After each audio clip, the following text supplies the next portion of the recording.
the Chi-Town experience on the flight. Let me go tune in to Keek on the mic. He gon' make sure we get our news and highlights. When you get on YouTube, you better hit the like. After all the recent chatter about Ryan Poles and the Bears possibly being interested in adding a left tackle early in round 1 of this year's NFL draft, a former executive of the Chicago Bears believes that the Chicago Bears already have their options at left tackle on this roster and feels like they will go in a different direction in round 1 of the 2025 NFL draft. Hey, what's going on, Bears fans? Thank you so much for joining me for another episode of Keek on the Mic, the podcast all about the Chicago Bears. As always, if you're new to the channel, make sure you hit that subscribe button and the notification to catch all Bears content right here on the podcast. First and foremost, Bears fans, happy Sunday to every single one of you guys. I just wanted to hop on here on today's episode of Keek on the Mic really quick to talk about something that I found really interesting that I saw on social media just as of today. And it comes from former scouting director Greg Gabriel.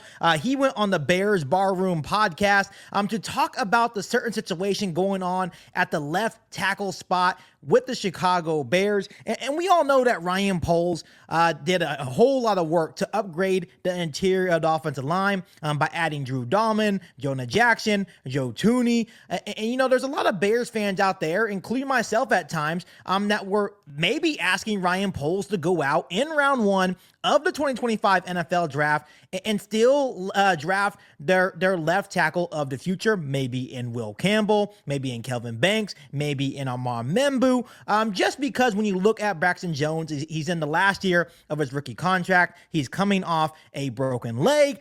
So there was a lot of Bears fans thinking that, hey, maybe that would be the smart pick for the Chicago Bears in round 1 to really solidify the rebuild that is happening here in Chicago in regard to this new look Chicago Bears offensive line. But former scouting director Greg Gabriel on this Bear Room podcast was talking about the different left tackle options in the 2025 NFL draft, and he's really not sold on any of the options. Will Campbell, for example, at LSU, he's talking about how he has the shortest arms in the draft, and maybe he wouldn't translate, which I kind of disagree with. We've had conversations about Will Campbell, and I think his technical skills, right? Good hands, sound athlete, really good recovery speed, good feet.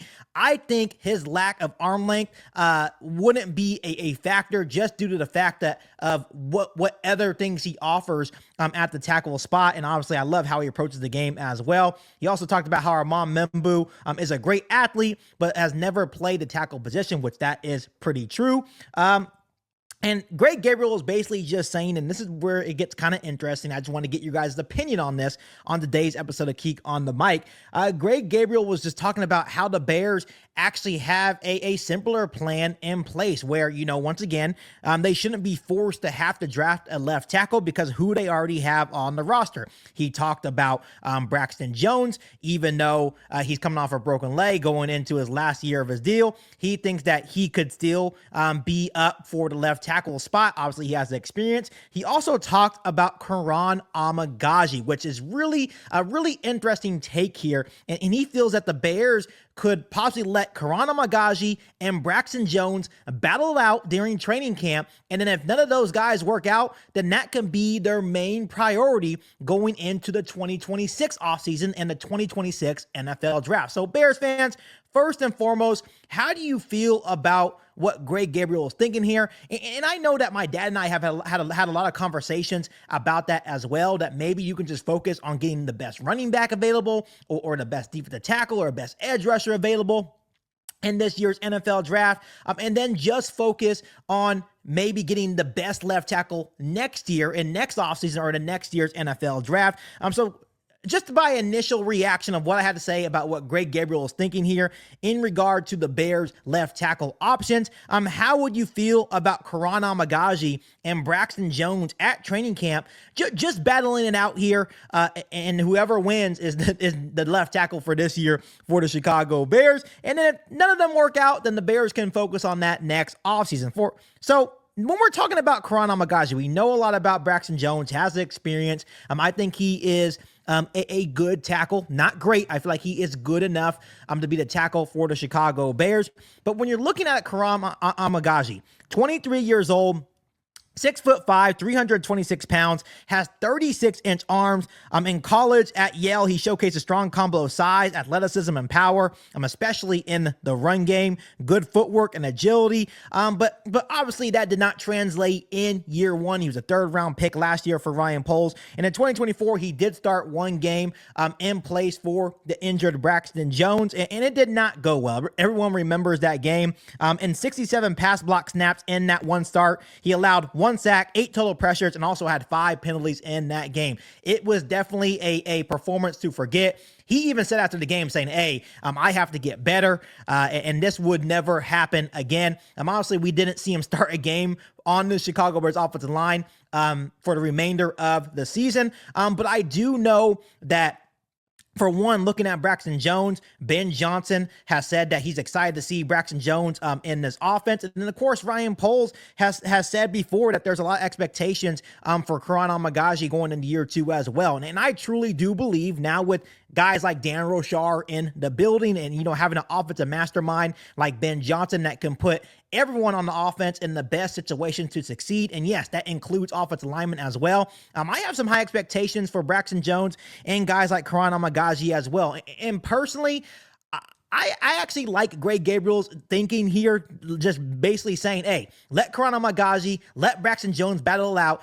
And they're really both fighting for something here, right? Obviously, Braxton Jones is in the last year of his rookie deal, so he's trying to come out off this injury and perform well to hopefully get a contract extension, whether you want him or not. He's going to have a chip on his shoulder. He's going to come to training camp ready to go. And then with Karan Amagaji, he is trying to become the new starter at left tackle for the Chicago Bears. He is trying to prove that last season, that one game where he played terrible, he's trying to prove to Ryan Poles and the Bears organization that was a fluke, right? So he's going to have a chip on his shoulder. He's going to come ready and in shape, ready to go. And once again, like I said, Ryan Poles, Ben Johnson, I feel like have high expectations for both Amagaji and Braxton Jones.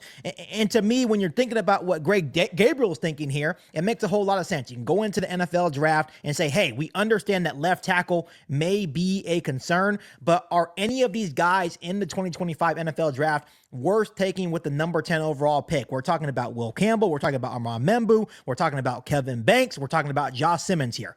Some of the best left tackle options in this year's NFL draft when you're looking at round one. Are any of those guys worth the number 10 overall pick? I think the only guy or only two guys that you can possibly consider being worth the number 10 overall pick is probably Will Campbell and Armand Membu. Obviously, Josh Simmons is coming off a major knee injury last year. He should be ready to go. I think he's an outstanding prospect as well. But are you going to take that risk at number 10 overall? Probably not, right? So if the Bears feel like none of those guys are worth it, Greg Gabriel has a very solid point. Just let Amagaji and Braxton Jones fight out during training camp, and then you can address maybe a bigger area of need. And I'm not trying to sit here and say that left tackle is not a massive need. Of course, we want to make sure that left tackle is one of the best offensive linemen on this line, right? We understand that. But I get his thinking saying, hey, Amagaji was a third-round pick. Obviously, Ryan Poles believes in him, that he can take that next step. And, of course, Ben Johnson has raved about Braxton Jones before as he came in to become the new head coach of the Chicago Bears. So I definitely like the idea. If Will Campbell is still the number one on your board, go ahead and take Will Campbell, right? But I do understand that, hey, just let these two guys battle out. Go out there and try to get Ashton Jeanty. Maybe you get Tyler Warren. Maybe you trade back and get Kenneth Grant, the defensive tackle from Michigan. You can really open up your horizon just once again because of the work that Ryan Poles has done to the interior of the offensive line. And that's also a good point, that having Joe Thuney at that left guard spot can really help elevate the play of that left tackle, whether it's Karan Amagaji or Braxton Jones next season for the Chicago Bears. So once again, Bears fans, go ahead and interact with me down below in the comment section. How are you feeling about this thinking? Are you okay with going into next season with Karan Amagaji and Braxton Jones battling it out to be the starting left tackle for the Chicago Bears offensive line? Once again, Ryan Poles can still go into this draft and possibly add more tackle help in round 2s or 3s. I'm just saying that they're probably not going to, or at least Greg Gabriel thinks that they shouldn't really invest in round 1 and one of the tackles in this year's NFL draft. Let me know down below in the comment section what you are feeling. But other than that, Bears fans, make sure you guys continue to hit that subscribe button and the notification to catch all Bears content right here on the podcast. Make sure you follow me on all my social media platforms, and make sure you share this episode of Geek on the Mic with every single Bears fan that you know. But other than that, be back for an all-new Bears podcast right here on Geek on the Mic. Thanks, guys, and as always, bear down. You ain't bout it, you ain't bout it, you ain't Geek on the Mic. You ain't bout it, you ain't bout it, you ain't Geek on the Mic. You can go and subscribe, cause I be on it right. You ain't bout it, you ain't bout it, you ain't Geek on the Mic.